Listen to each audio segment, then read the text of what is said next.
Welcome to 7 Investing Now, a show that teaches you how to take a long-term view on investing by better understanding what's happening in the market now.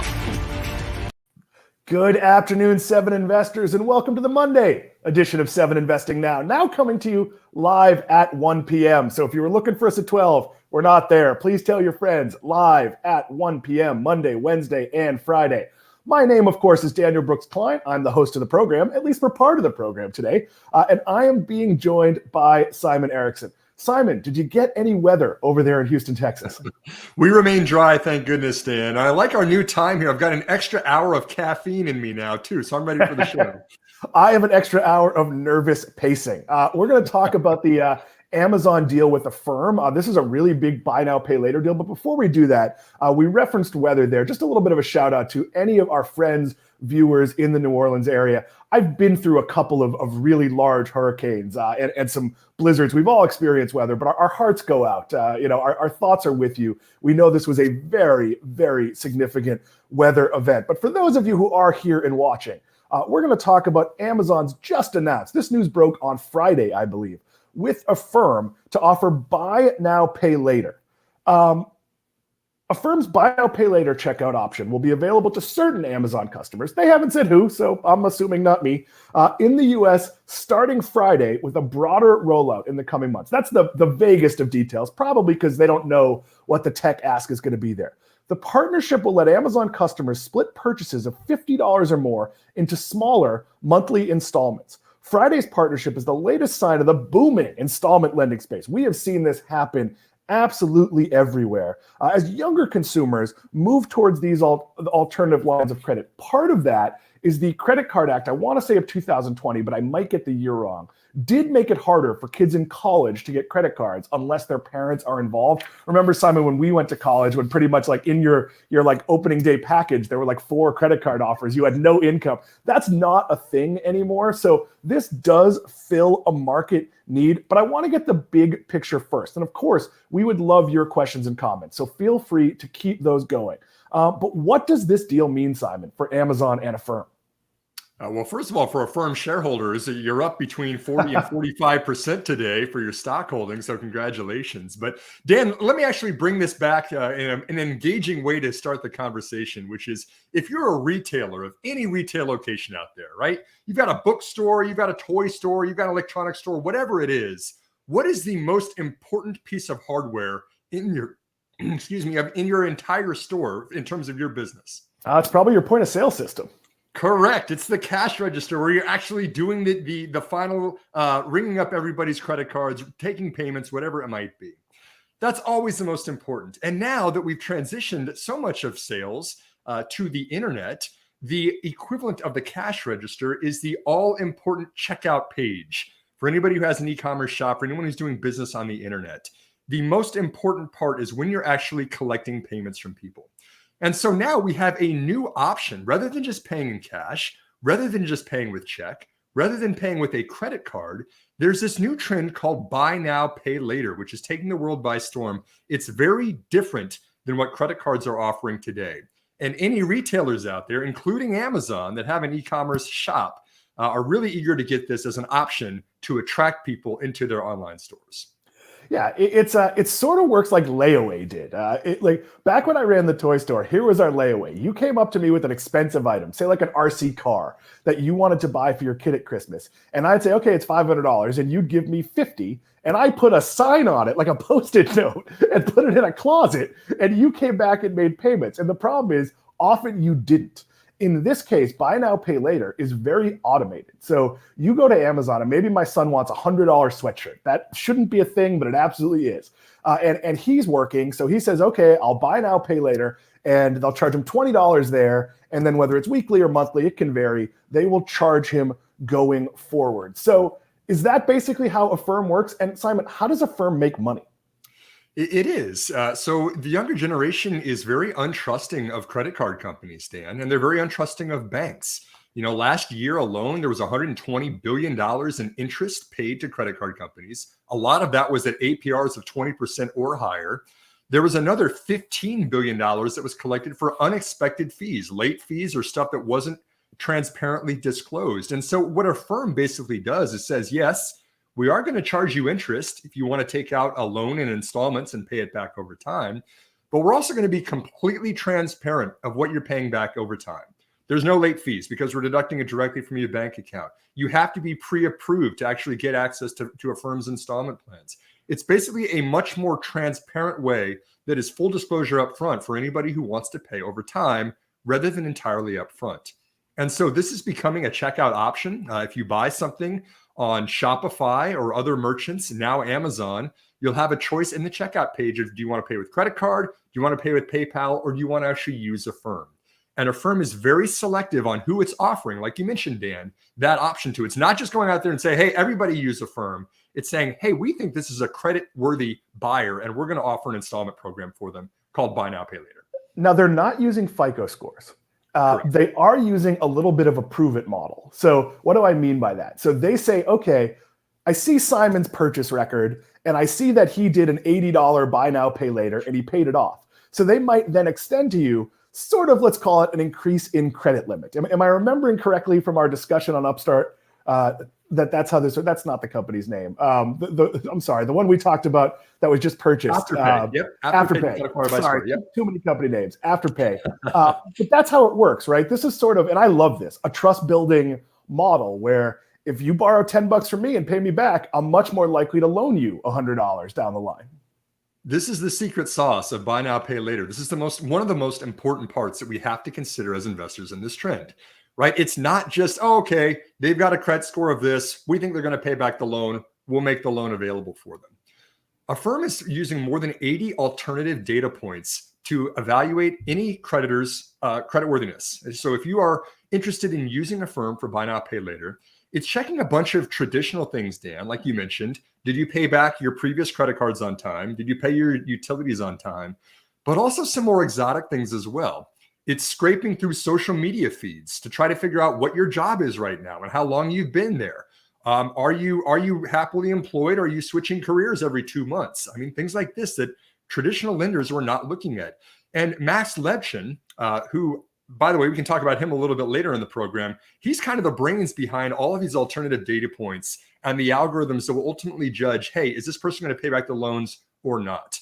Because a really big part of this is Affirm is taking on the risk of those future payments from the merchants. This is not a credit card company that's taking those anymore. It's a firm that's holding those loans on their balance sheet. So they've got to be right.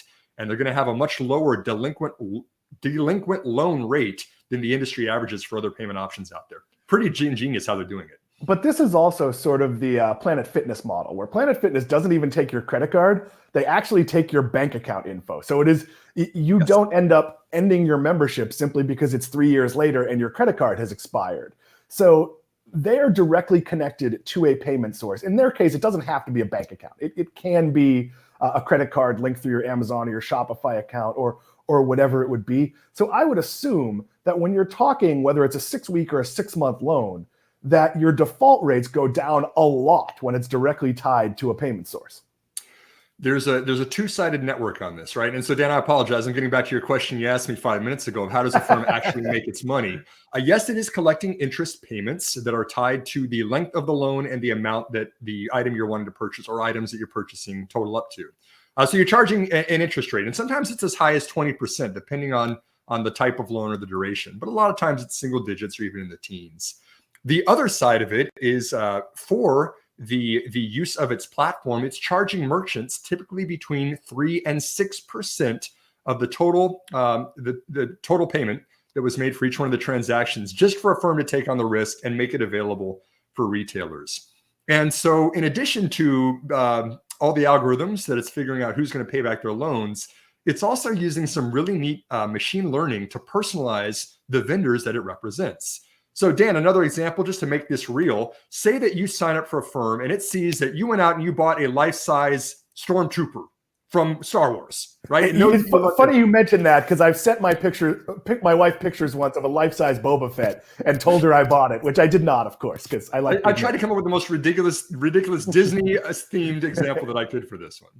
But now a firm says, okay, maybe Dan likes Disney. Maybe Dan would like to travel to Disneyland sometime. So in your Affirm app, it might say, hey, Dan, we can actually give you an installment plan for you to book a flight through Expedia to go to Disneyland. Are you interested in this? And of course, this is a big win for Expedia because that's another payment for a flight that it might not have had otherwise. It's a big win for you because you can say, hey, Affirm kind of knows my interest, and it's lifting the overall revenue and lift from a lot of those other vendors and retailers. Yeah, and we are seeing this model, not necessarily Affirm, but in the travel industry. I know that every time I go to book a cruise, it offers you the option of splitting up those payments over time using a third party. And actually, the fees are very light, if not non-existent, because I'm guessing because those companies are taking on the risk, the travel company, the cruise lines in these cases, are giving them a kickback. Sort of like if you book through a travel agent, the travel agent makes money that doesn't cost you more. So this is one of those things where if I do Affirm through Amazon, is Affirm then going to send to me, hey, do you want to download our app? Because if you have their app, they can make offers for you. If you don't have their app, you might get offered increasingly large limits or deals on Amazon, but you won't necessarily be able to go buy a Peloton using your Affirm account. Correct. You have to be approved. You have to be approved by Affirm in order to use Affirm as a buy now, pay later option. And just like we said, this is kind of a long-term story of developing trust, especially with tech-savvy younger generation, and keeping them satisfied so they're going to use this more and more often. They say, if you show me the fees up front, and I know exactly what I'm getting into, and I'm not going to get hit with these ridiculous interest rates or these ridiculous late fees later on, I want to use Affirm for my future payments. And right now, Dan, one metric that's really interesting is the NPS score, the Net Promoter Score for Affirm with the customers who have already signed up with it, 78.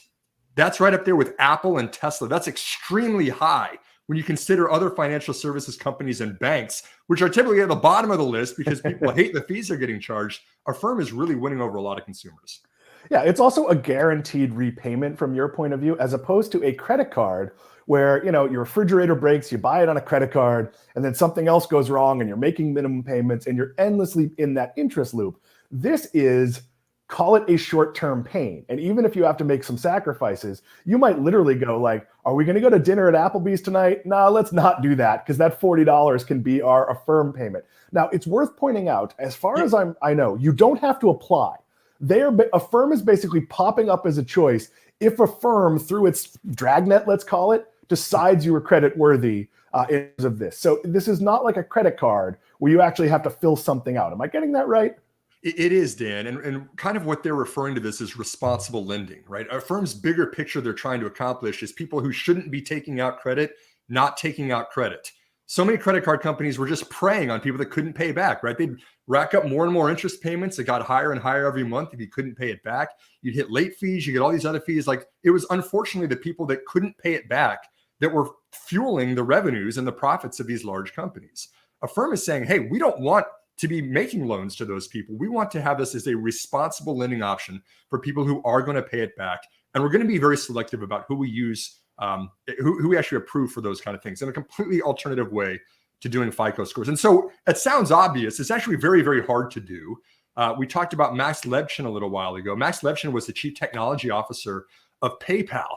And oh my gosh, what an amazing story with this guy. I mean, Ukrainian born, computer programmer. Both of his parents were educators. He was kind of writing computer algorithms at a young age, gets displaced by the Chernobyl nuclear accident, moves out to a farm where he has no access to a computer, comes back, memorizes everything that he wants to program, puts it back in, and then gets tapped as the CTO of PayPal, who becomes the leader globally in total payment volume for digital sites. And so Levchin, in his times at PayPal, he spent so much time developing the algorithms to detect the outliers. Right? PayPal had problems with fraud from day one of bots that were trying to make payments, to email addresses that he said, no, that's not a real person. Let's flag that one. Now he's brought all of that to Affirm and says, hey, Affirm, I don't think that is a real person, or I don't think that's a person we should be lending to, or hey, let's really refine and then re-refine and then re-refine again the algorithms that are kind of judging the credit worthiness. I mean, this is going to be what's going to make Affirm successful in this space. Not all buy now, pay later providers are the same. I have my money on Affirm as being the one that succeeds in this space. I think there'll be multiple winners in this space, but I would bet on Affirm. That is not an official recommendation. That is just sort of a gut opinion. I want to throw back in a second to sort of disrupting credit cards, but let me throw something else here that I think Affirm is going to disrupt. I mentioned your refrigerator breaks. Well, having to buy a refrigerator because you need a refrigerator is very different than buying a speedboat because you have a credit card. That is a ridiculous example, or whatever, a new 65-inch television. Affirm will have the ability to disrupt the store credit card. What does that mean? Well, Home Depot has a much lower standard for giving you a credit card than, say, Visa does. Not in every case, but in a lot of cases, store credit cards have traditionally been the lowest rung of the starting your credit journey ladder. But that comes with very, very, very high fees. Like you're going to be paying in the 20s. If a firm knows you, has that history, they can absolutely decide in certain cases where they're going to loan money. Paul, I am not even going to try to pronounce your last name. I apologize. I'm too far away to see it. Afterway doesn't charge interest to customers, just a percentage to retailers. And Affirm often doesn't as well. I think Afterpay has been more vocal about not doing it, but it wouldn't shock me if in some cases they do in the future. And Affirm has largely not done it, but is more vocal about the fact that they do it, that it's a tool in their arsenal. And obviously, this is going to depend on actuarial tables and things like, just like your credit card, if you are a higher risk person, you are probably going to pay a higher rate. It is very likely that they use some sort of terms like that. Simon, I'll let you jump in, and then we will happily get to the credit card questions here. I mean, if you're an investor in this space, the relationships and the partnerships are everything, right? There's going to be questions of, who's teamed up with Apple for installments, who's teaming up with, now Amazon's working with Affirm. Affirm before is already working with Shopify, who took an 8% equity stake in the company last year and gets a small kickback for each one of them that is placed on the Affirm platform. I mean, there are only so many really, really big game changers out there. Those three are three of them in the world of e-commerce. And we're going to talk a little bit more about this in the second segment of this program, Dan, when we talk with you about the state of retail today. But Affirm's got a really, really nice head start. I think that Lebchen being on board got them access to a lot of capital. Equity right now is only about 4 or 5% of the total capital that they require for the loans that they're giving out for the people that want to pay in installment plans, right? Affirm is taking on the risk. They've got to pay the merchants for the goods that are actually bought. This is a very capital intense business. That's part of why they have to roll out slowly on Amazon. Because if they roll this out and people really love it, all of a sudden they have a need for cash. Cash comes with a cost. They have to make more than it's costing them to borrow. But this is also a data-driven business. So let's say they've loaned to you, Simon, 5 times, and you've always paid it back, no problem, no misses, no bank account hiccups, none of that. Well, they might decide, geez, let's loan to Simon 7 times, 9 times. There are going to be a lot of people like you and I that just want to use this, even though we don't need to use this. There are definitely times where I've had an unexpected purchase, like, oh God, I need a new computer monitor. It's $400 or whatever it is. I don't want to spend $400. And you go, oh, I can split it up in installments. American Express lets me do that. I can go in after the fact to a certain amount of payments a month on my pay it all at once American Express Platinum card and say, hey, can you just split that up over 6 months? And there's no interest charge for it. Amazon has been doing that for credit card customers. So this is not completely new ground for Amazon. The way buy now, pay later has worked on Amazon, if you have their card linked, has worked a lot like Affirm here. But I want to talk about credit cards. And we see your questions and comments. We are going to take those at the end of the segment. So if you have other specific questions or comments about this space, please get them in and ask us. Or if you want to say nice things about the new time slot, feel free to do that as well. 7 Investing Now, Monday, Wednesday, and Friday, live at 1 p.m. Eastern time. But are we seeing a shift away from credit cards, or is this just sort of another tool in the payment arsenal that also is appealing to less creditworthy younger people?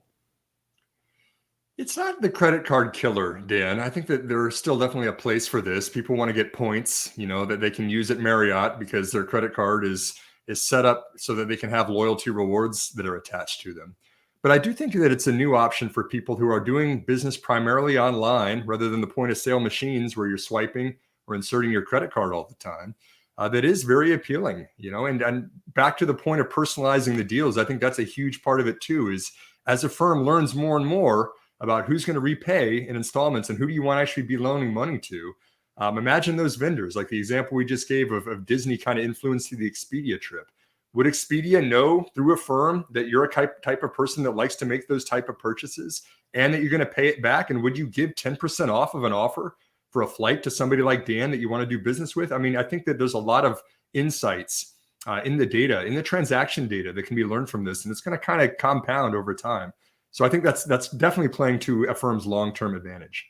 So Simon, you had a note in here that the credit card industry needs to be more transparent. And that's absolutely true, though I do think that has happened. I have a number of credit cards that are very upfront about what it is. And I've talked about this a lot. I use credit cards for everything, but I pay my bills on almost a micro basis. Like I buy something and then I might go in that night and pay the bill because I'm trying to maximize rewards credits. I don't think that's how most people do it. But you said that millennials don't trust banks. That part I'll accept, and don't even want to carry credit cards. That part I'm not sure I buy. 25%, yeah. This is Generation Z, not technically millennials, actually. Yeah. So do you think that's largely because they have credit card debt? This is because they have college loan debt, and maybe credit cards aren't viable for them, and also they're not credit worthy because they already come into it with another set of debt.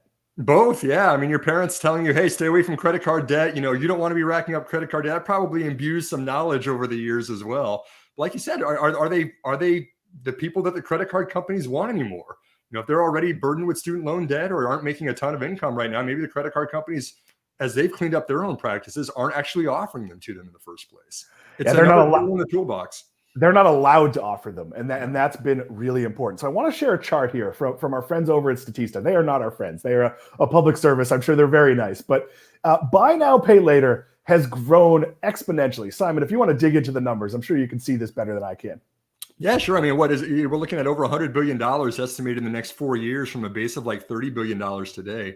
I mean, this is kind of a bigger trend that I think we should be keeping an eye on as investors. When you see something like that with the exponential growth, like you mentioned, look at 2019, Dan, to 2020. I mean, this is just a concept a couple of years ago. This is really, really quick growth. This is also a crowded space. PayPal, Klarna, MasterCard, and Fiserv. American Express offers this in a fashion because you still have to qualify for the credit card. Citi, same thing. JP Morgan Chase, same thing. And then you've got Square, which bought Afterpay, which makes it a major player. Apple is planning to launch installment lending in a partnership with Goldman Sachs. You mentioned Disney. Disney already does this with its annual passes if you live in Florida. You can 0% finance, so you don't have to write a $700 check, which obviously not a lot of people would be willing to do. Max Chatsko, our very own Max Chatsko, tip for millennials. Student loans actually help your credit by increasing your length of credit earlier in life and your payment history. Yeah, that's important. I remember when I went to college, I got a co-signed credit card with my parents to start building my credit history. That doesn't actually help that much because it's more tied to my parents. But yeah, having some basic loans. And look, you are seeing services now that look at things like, did you pay your Netflix bill? And actually report those. Experian does that. They will report that to the credit bureaus, which will help. That's what the Experian Boost is you pay the money so you can input different things to show sort of alternative credit worthiness, which is relevant in an age where buying a house is not all that acceptable. Simon, obviously there's going to be losers here, but is this like credit cards where there's room for 5, 6, even maybe more than that winners? To be determined, Dan. If you have a checkout page, you don't want to have 5 or 6 different options for buy now, pay later on there. You want to have one. You want to have either Affirm or you want to have Afterpay or whatever it might be. You don't need to have multiple options. I think that the other part that we haven't really talked about yet is the international opportunity.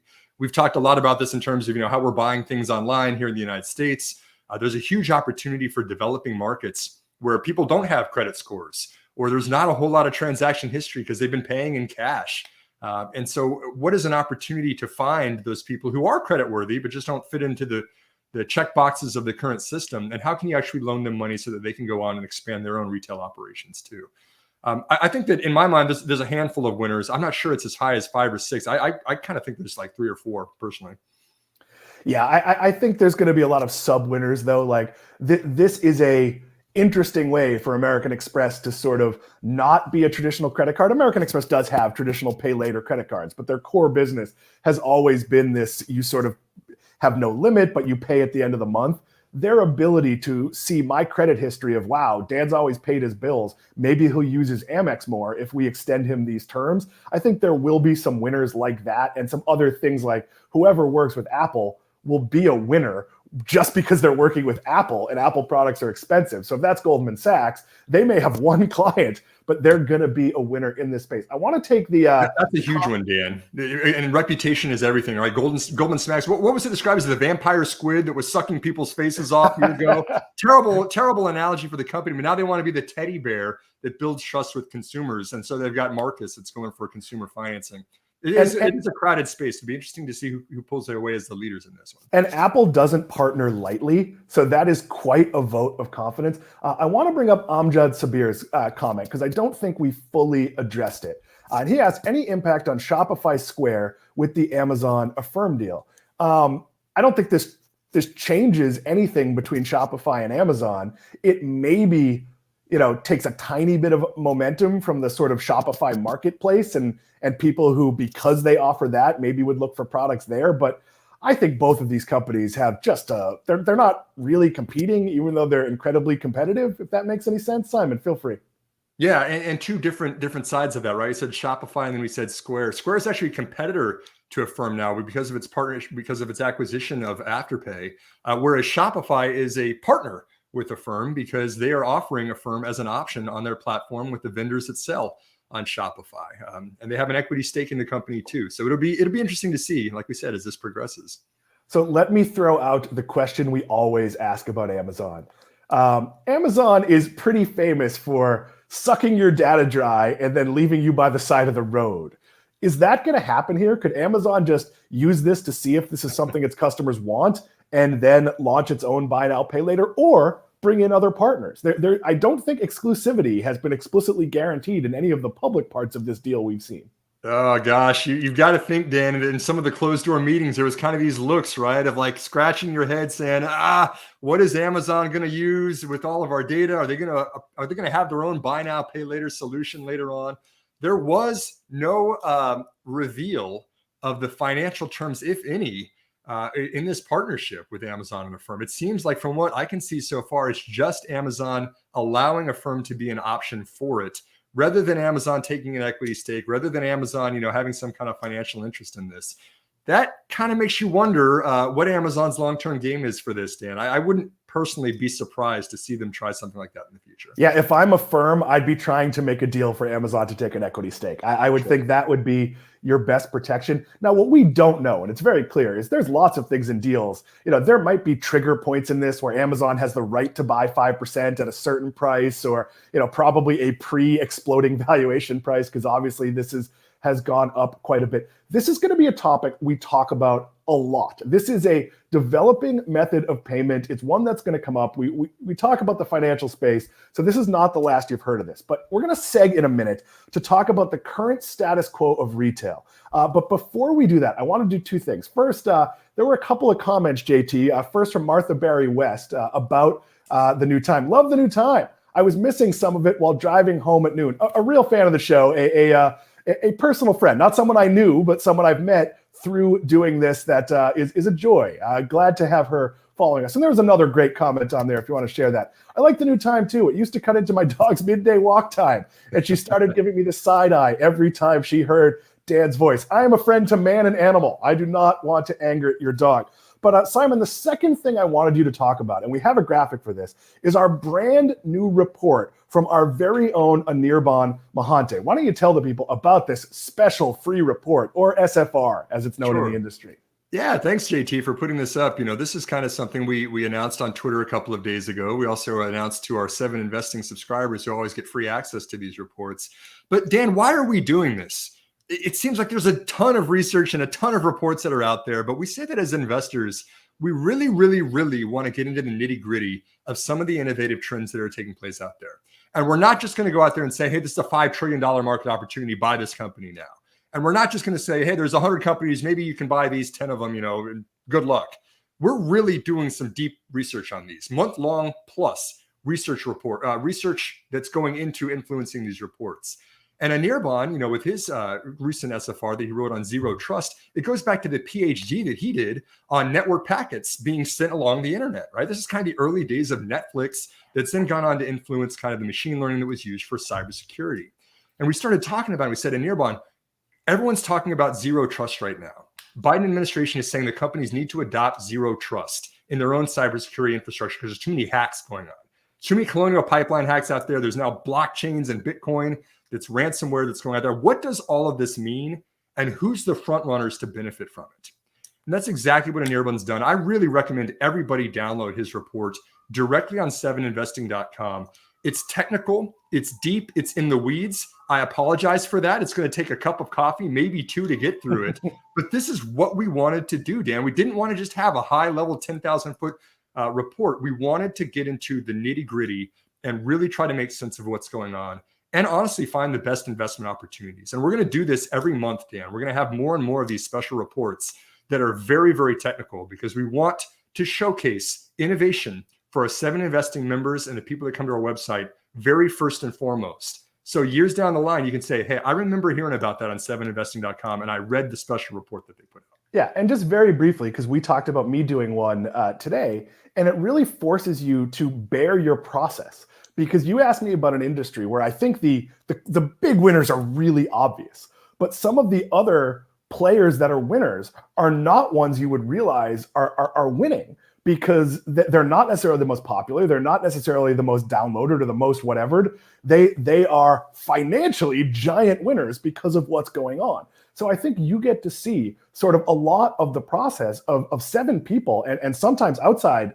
people who really put their lives into this. Like, I don't just wake up in the morning and like read an earnings report. I've spent the last 15 years enmeshed in those industries and reading, and that builds, that gives you the understanding. I'm really excited about these reports. If you're a member, you already get access. If you're not a member, all you do is give us an email address. If you're a member, Simon, where are they? They're under research on the site, right? In the general flow of things. That's right. And they show up as a special report under the research tab. And the email address you see right here, the link right here that you can sign up for today. Like you mentioned, Dan, if in exchange for your email address, we'll send you the report. A disclaimer as well that we are not going to be sending you 10 other offers every day to email. We take email etiquette very, very seriously. This is only to sign up to see the report and then join on your own terms if you're interested in 7 Investing. We respect everybody's email inbox privacy, but we really think we have a lot to offer with these. If you would like to become a member, go to 7investing.com/subscribe, where you have 2 options. You could spend $49 a month, or, and this is the deal, folks, you could spend $399 a year for access. That's 2+ months free. You get our picks, and the first of the month is coming up. So you get each of our highest conviction stock picks. And I've lamented this to Simon this morning, that I have a handful of stocks I really wish were picks, but they've never been my highest conviction pick in a month.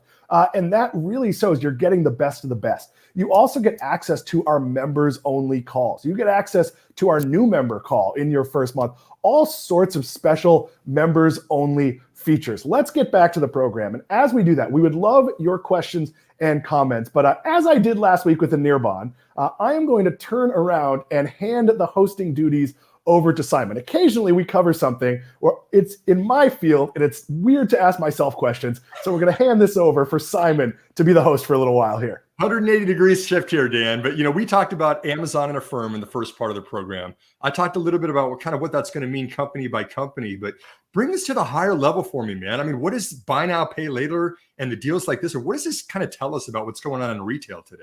So it shows us that most retailers, be they online, be they in stores, not all retailers, because there are going to be outliers, like say a Five Below or a Marshalls, where they can have just certain experiences. But almost all major retailers are going to have to give consumers exactly what they want, how they want it, when they want it. We saw this first with omnichannel. What is omnichannel? Omnichannel is this mix of buy online, pay in store, buy it in the store, have it delivered to home, have it delivered to your home, but drive it over in your car to return it, sort of whatever you want. So we always had that sort of trite saying, the customer is always right. That's actually more true now. That I worked retail. That's not actually true. Like, the customer is often wrong, and usually you have handed them something that details what they're getting wrong. When it's like we had policies on certain things at the toy store, like no returns directly through us on model car, on RC cars. We didn't want to take them, we just couldn't. You had to go through the manufacturer. We handed that to you on a piece of paper, so we didn't have to deal with it later. But now, wherever a retailer can bend over and help the customer and really do what they want, they're trying to do that. We've seen Walmart, Amazon, Target, Best Buy, Dick's people like that really be leaders in this. So I think that's really been the number one lesson we've learned, that you constantly have to say, what does my customer want? How do I give it to them? That's exactly what Amazon is doing here with Affirmed.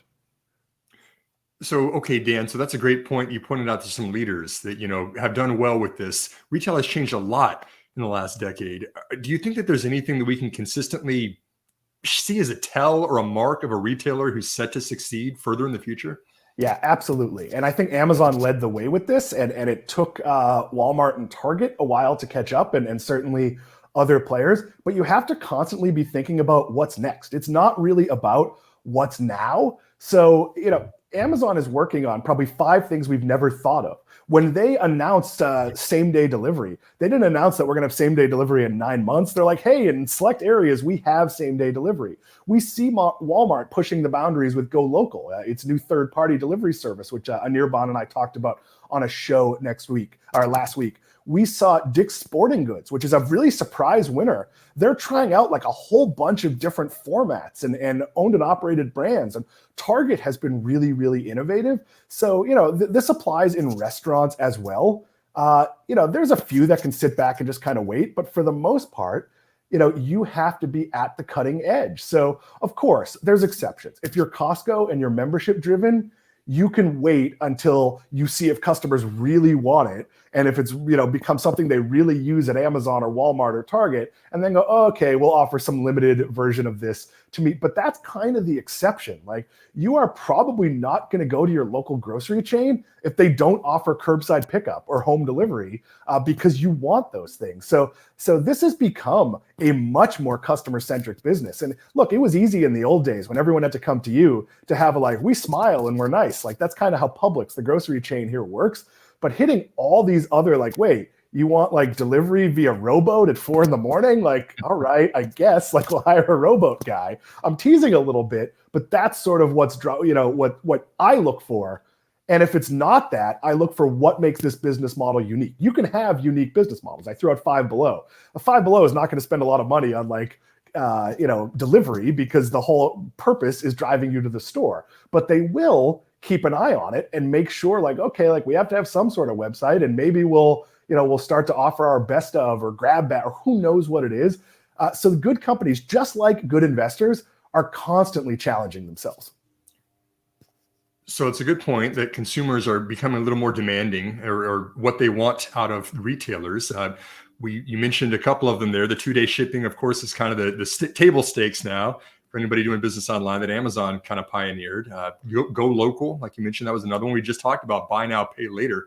What are some of the new trends that you're seeing out there, Dan? What is it that people are asking for right now, and who's taking advantage of that? So I think store within a store. Now, Best Buy was kind of quietly the secret leader of this. That part of their turnaround, not all of it, was going to Verizon and Comcast and nationally Microsoft and Apple and saying, hey, would you put a nice little store in our area where if I go to Best Buy and I just want to look at Apple, I don't have to sift through all the laptops. I can just go right to the Apple or right to the Microsoft section. And that makes these kind of the new department stores. Where are we seeing this? Well, Target with Disney. I've been in a Target that has a Disney store, and it's a really, really good experience. Target with Ulta Beauty. Now, those two brands are really complementary, but we're seeing it as sort of a prop up for some less successful retail brands. Kohl's partnered with Sephora. Well, if you're a Sephora customer, you might then go to Kohl's, and maybe after you get your makeup done, you buy a new shirt or whatever it is. We're seeing even struggling retailers. Nordstrom partnered with Tonal. Well, what is Tonal? Tonal is a really, really expensive exercise system. It's $3,500, something like that. You're probably not going to buy a Tonal without looking at it. You're also seeing brands like Untuckit, Warby Parker, Third Love, Casper Mattress. We're in the really early days of this just kind of being everywhere. And as a consumer, if I go to Target, I am much more likely to go because wait, there's a Starbucks in my Target. In fact, I have to go to Target later today, and I'm excited because it means I can get a green tea and I don't have to make one myself. So I think you're going to see an expansion of this because if I'm a digital first brand, let's think Warby Parker. There's a Warby Parker downtown in Alexandria, Virginia that I used to walk by all the time. But if that Warby Parker was in my Target, I would probably be a Warby Parker customer. and it would certainly be a driver to get me to Target. Target's done this with pop-up shops as well. Walmart's been really good of like, hey, it's tax season, there's an H&R Block in your Walmart. Well, that's really good for everyone involved. And right now, not in every case, but in the old days, the mall made sense for these locations. And before the pandemic, you were seeing a sort of explosion of digital native retailers popping up in malls. You're not going to see that disappear. Your A-list malls, your top tier Simon and Brookfield malls are still going to have standalone Pelotons and Tesla stores and Untuckits and Third Loves and Casper. But in a lot of cases, it's going to be a much more cost-effective deal for that company to go into JCPenney or Macy's or whatever it is. And that's kind of good for everybody. I mean, the Amazon return counter in Kohl's is an example of this. And it's all about efficiency. Like, if I have to return an Amazon package, wouldn't it be nice to also buy those socks I've been putting off buying? Some people like to shop, some people don't. But I know that, like, if you put a Peloton store in a Macy's, I might be like, oh, I'll go play with a Peloton for half an hour while my wife looks for outfits. Sorry to be stereotypical there, because I spend way more time than my wife does if I'm in a Macy's looking for clothes. So it's one of those things where, absolutely, I think this is going to grow. And I think we've learned that brick and mortar is really, really important.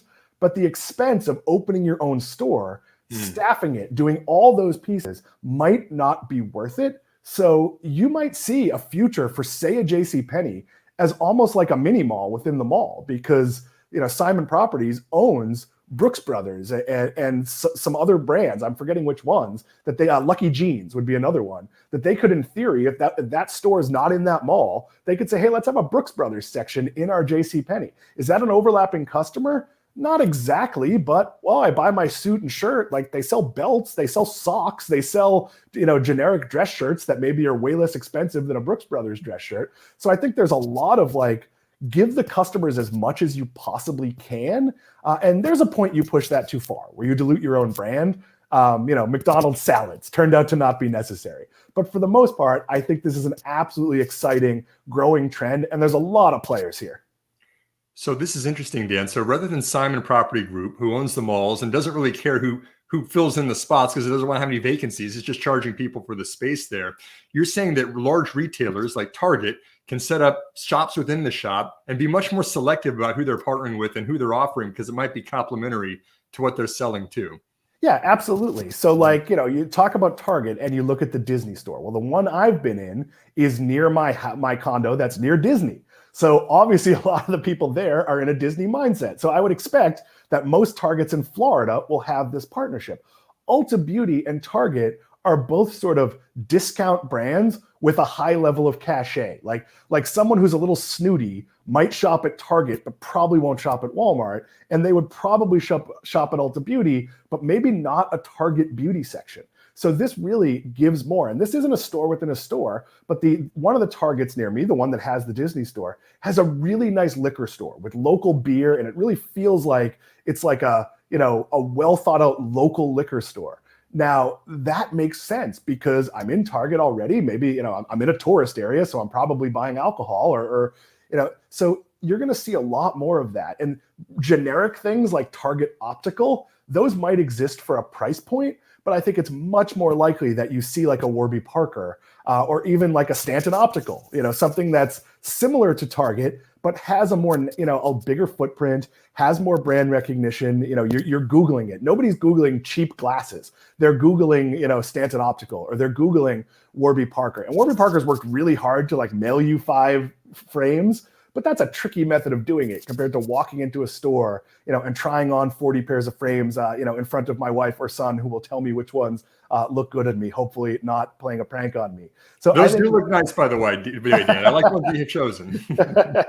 Yeah, it's funny. Warby Parkers are all rounded, and I've never been able. I love the durability aspect that you can't break them. But none of their styles are flattering on me. So yeah, I think this is going to be a growing trend. It is important to point out that that JT shared, we are not doing that segment. We're going to push that. We pushed it like 3 times, but the segment on what's changed since the pandemic, we will probably do that on Friday's show with as much of the team as possible. Simon, back to you here. Yeah, and Dan, I'm going a bit off script here, but I do know that you talked about this on Market Focus a couple of weeks ago. Speaking of Simon Property Group, What's happening with all of these malls that have been built all around the country? I mean, are they distribution centers now in the future? Or are they going to still keep the cornerstone, Targets in there? What happens to all the malls across? So there's multiple tiers of mall. Your A-list Simon Mall, the nice mall in your community, is going to adapt. You might see it might lose its Dillard's or its JCPenney or whatever it is. That might become a distribution center or a skating rink or a gym or even a grocery store or a hotel or a co-work. But those top tier malls still draw audience. It is important to remember that the highest mall traffic at A-list malls has happened during the pandemic. Like, it's happened actually pretty recently. We've hit all-time highs. So people still go to the mall. The question is, what are they doing at the mall and how do we maximize that experience? So are we going to see things like of community event spaces and charity drives and theater performances? And so, yeah, you're going to see a lot more of that, or destination eating experiences. Like, we're still figuring out what that mix looks like. We're okay, like your JCPenney closes. Is half of it going to be condos and half of it's going to be like a community pool? Like, that's actually a model that was proposed for one of our malls here. Now, your second and third tier malls are going to be disasters. I often joke, like, the mall you go to that has like a local restaurant that's not a famous local restaurant in the food court, that mall is in trouble. If 50% of the stores in your mall are kiosks that sell cell phone supplies, that mall is in trouble. Those are going to become Amazon distribution centers. They're going to become Shopify warehouses. I'll surface somewhere on Twitter. We covered this in a show. So your really good mall and your outdoor top tier outlet malls are absolutely thriving. The one near us, it's about a half mile from my house, which is a Simon Mall. If a store closes, it's almost always because the corporate chain is closed, and the what's coming next sign goes up almost instantly. It probably has like a 97% occupancy rate. Why is that? It's an outdoor mall. And in the current climate, pretty much everyone feels comfortable being outdoors. Obviously, it's very, very hot here. My son and I went yesterday. We did not stay very long because it was unbelievably uncomfortable. But there are mall models that work, but certainly at the edges, and some of the strip malls are going to consolidate. Some of these malls that lost their Toys R Us or their Circuit City, there can only be so many pop-up Halloween stores. So some of those are going to have to be, bulldozed. But we do have a bit of a housing shortage. So, certainly here in West Palm Beach, you are seeing, like, our old Macy's is becoming a condo building. Some of our retail shopping just became a Class A office building that I don't think is quite done yet, and it's 100% rented. So we are in a shift. We do have too many stores. But remember, you do have like Amazon launching thousands of grocery stores. Like, there is some demand. You do have expanding retail businesses. So, retail is not a simple picture the way people always want to paint it. It is definitely dynamic. I've got two more questions for you to hear, Dan. I'm enjoying, by the way, the switch of roles here. It's kind of fun being the host and asking you the questions in a change. So am I, because it's so often I want to say more than I have time to say. So I'm glad. Thank you for letting me do this a little bit. Absolutely. And Scott, we're going to get to your question too. We want to make sure we get some time to address the questions that you're asking in the chat as well. But Dan, two more for you. My first one is, holiday quarter is always important for retailers. COVID was a weird year last year. What are you expecting for the holiday quarter in 2021? So overall spending, I expect to be up. The National Retail Federation, last I looked, agreed with me. But that being said, what we actually buy may very heavily depend on availability. And it may depend on what we bought. So maybe I would have gotten my son a new laptop for Christmas or Hanukkah, or whatever we're calling the holiday. We're a little bit of both in our house. But I bought him a new laptop at the beginning of the pandemic. My wife also got a new laptop. I upgraded. So maybe I'll get my son concert tickets or a trip next summer, or maybe it's clothing. Some things like appliances are in relatively short supply. And a lot of people upgraded their refrigerator freezer to store more whatever during the pandemic. Televisions, which are traditionally a giant driver during the Black Friday season, may cost a lot more because they are dependent on chips. So I've talked about that last year I bought a sub $300 65-inch television. I think those deals are going to be rare or non-existent. But I think you might see really good pricing on experiences. I've talked about travel a lot, but if you'd like to book a cruise for next summer, it's generally really inexpensive right now after it being expensive for a while, because the industry just wants to fill up those slots, and they're not willing to sort of hold out and say, geez, let's charge more. That might not be true at Disney, because Disney has the 50th anniversary. So there's a big driver there, sort of like no matter what the market conditions are. So I think you're going to see people buy stuff, but they may buy more necessities. Maybe in the reopening and going back to work, a lot of people have to replenish their wardrobes. We didn't all stay in tip-top shape during the pandemic. So maybe you need to buy some, slightly bigger clothes or slightly smaller clothes if you were someone who used it.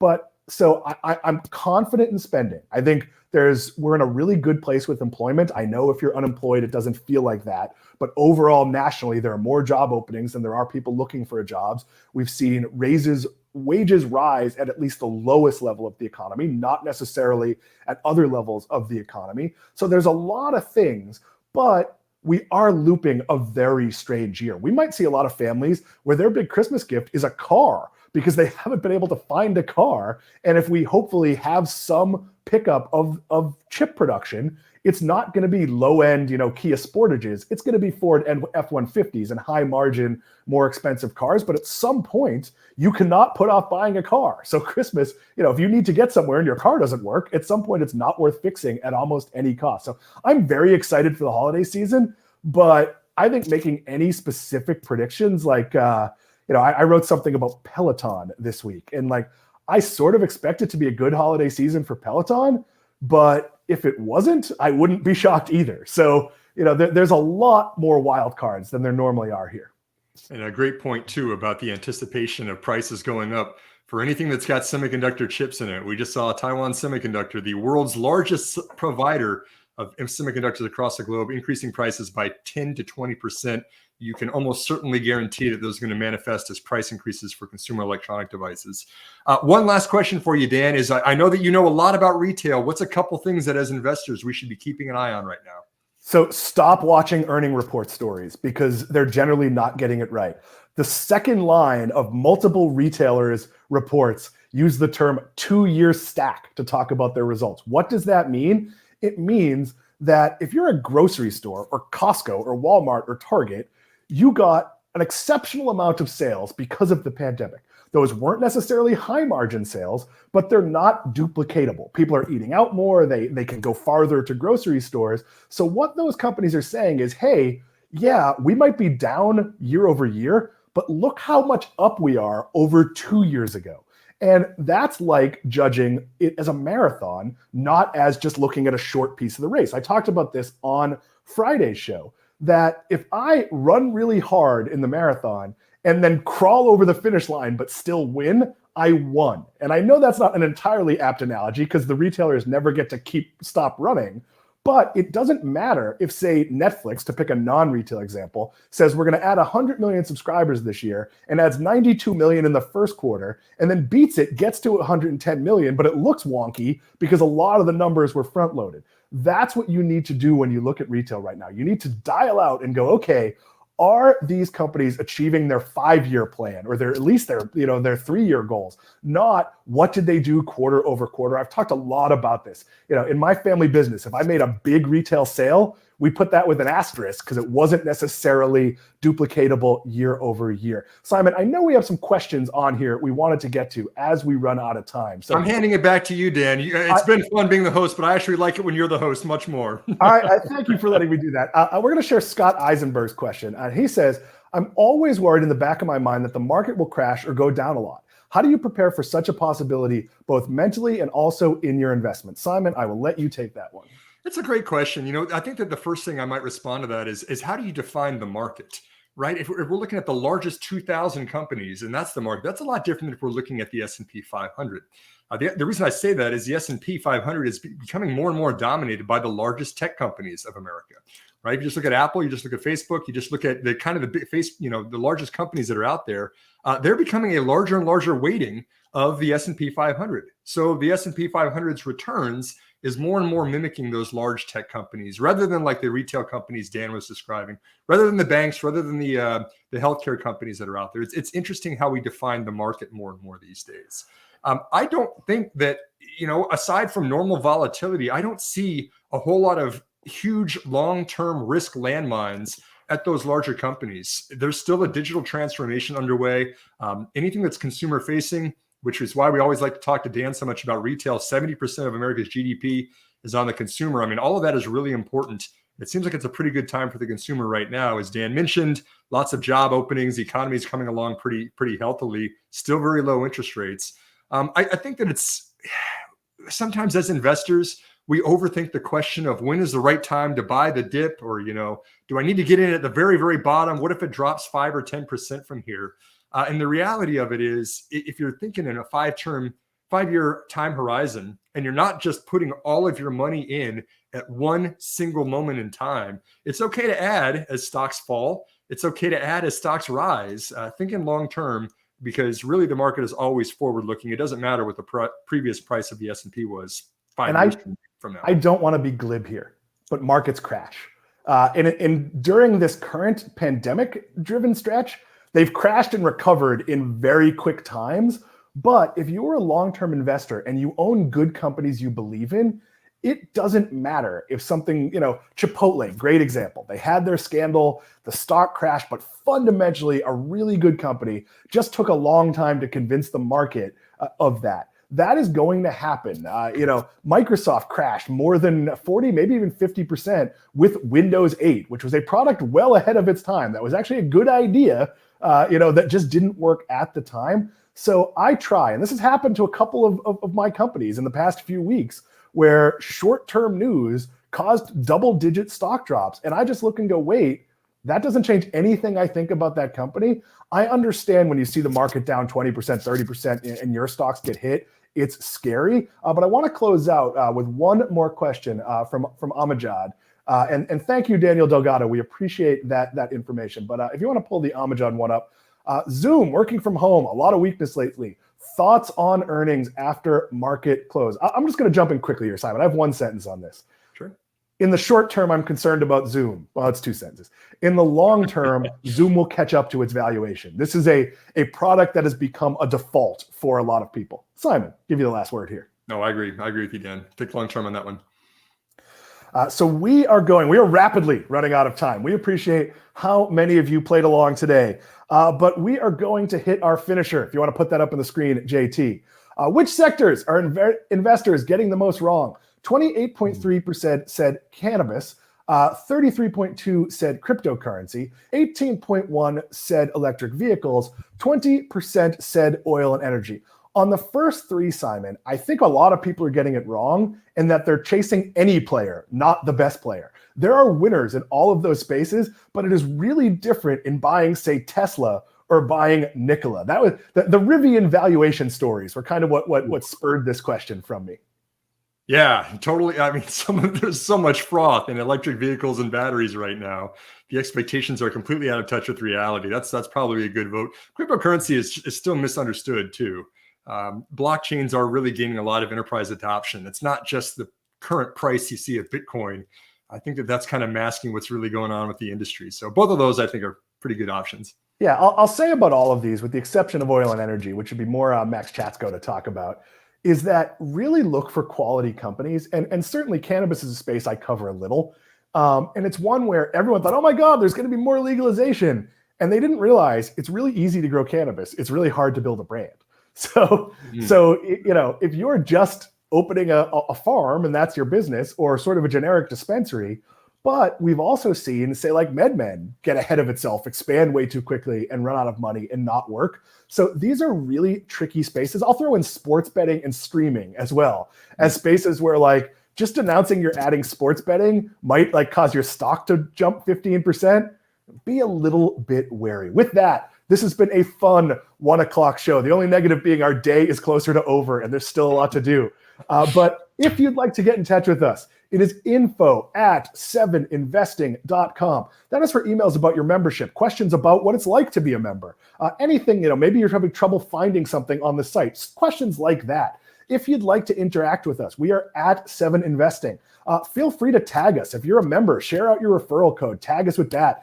Somebody asked a really thoughtful question today and tagged me, and I had a really good time answering it. So you want to pull me into your discussion, feel free to do that. You have a podcast and want to have one of us on, ask on @7investing. We are usually very, very agreeable. At least I am. But the whole team is usually willing to do that. I've been on like high school kids podcasts with just a few people because you want to encourage that next generation of person. So I am going off a little bit here. We are absolutely out of time. JT Street behind the scenes. Thank you for doing this. Simon Erickson, I am Dan Klein. We will see you again on Wednesday.